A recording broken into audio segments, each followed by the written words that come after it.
7ই August 1977 engineers ইনস্টিটিউটে মুকুল ফৌজের 35তম প্রতিষ্ঠাবার্ষিকী উদযাপন অনুষ্ঠানে প্রধান অতিথির ভাষণে শিশু কিশোরদের উপযুক্ত নাগরিক হিসেবে গড়ে তোলার জন্য দেশব্যাপী সংগঠন করে তুলতে শিশু কিশোর সংগঠনগুলোর প্রতি আহ্বান জানিয়েছেন প্রেসিডেন্ট ও প্রধান সামরিক আইন প্রশাসক মেজর জেনারেল জিয়াউর রহমান।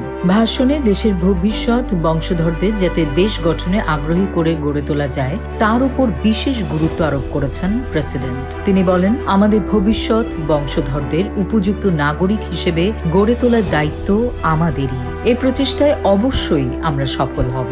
অনুষ্ঠানের এক পর্যায়ে প্রথম বাংলাদেশ আমার শেষ বাংলাদেশ গানটি গাইতে শুরু করলে চেয়ার থেকে উঠে এসে প্রেসিডেন্ট ও প্রধান সামরিক আইন প্রশাসক জেনারেল জিয়াউর রহমানও তাতে অংশ নেন।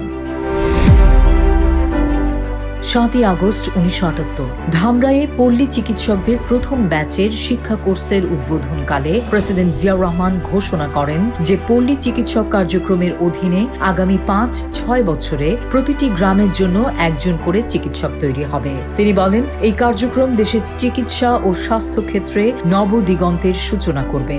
এর ফলে গ্রামের মানুষ স্বল্প খরচে চিকিৎসার সুযোগ পাবেন। প্রেসিডেন্ট বলেন যে চিকিৎসকের স্বল্পতা, আধুনিক চিকিৎসা ব্যয়বহুল ও প্রযুক্তি নির্ভর হওয়ার ফলে গ্রামে বর্তমানে চিকিৎসার অভাব রয়েছে। 19 দফা কর্মসূচিতে ন্যূনতম চিকিৎসার নিশ্চয়তা দেয়া একটি লক্ষ্য। এই লক্ষ্য সামনে রেখে স্বাস্থ্য খাতে ব্যাপক কার্যক্রম নেওয়া হচ্ছে যাতে গ্রামে রোগ প্রতিরোধ ও চিকিৎসার সুযোগ সুবিধা বৃদ্ধি করা যায়। তিনি বলেন, যথাযথ শিক্ষা ও জ্ঞানার্জনের পর পল্লী চিকিৎসকরা নিজ নিজ এলাকার সাধারণ ব্যাধি চিকিৎসা করতে পারবেন বলে আমি বিশ্বাস করি।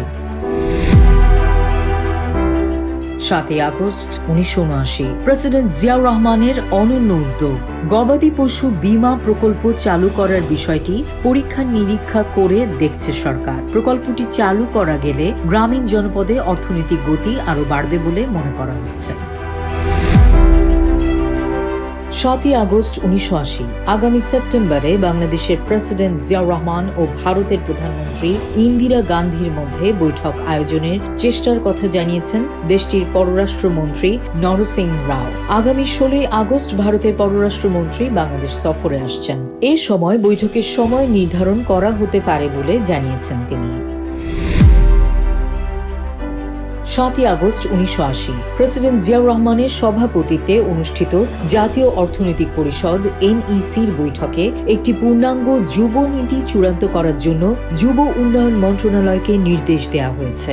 বৈঠকে মন্ত্রণালয়ের কর্মতৎপরতা পর্যালোচনা করে দ্বিতীয় পাঁচশালা পরিকল্পনার লক্ষ্যের ভিত্তিতে যুব সম্প্রদায়ের অবস্থা উন্নয়নে জাতীয় যুব নীতি নির্ধারণের নির্দেশ দেওয়া হয়। বৈঠকে বলা হয়, এই নীতিতে জাতীয় উৎপাদন প্রক্রিয়া এবং জাতি গঠন তৎপরতা প্রতি ক্ষেত্রে পূর্ণ অংশগ্রহণ নিশ্চিত করতে হবে।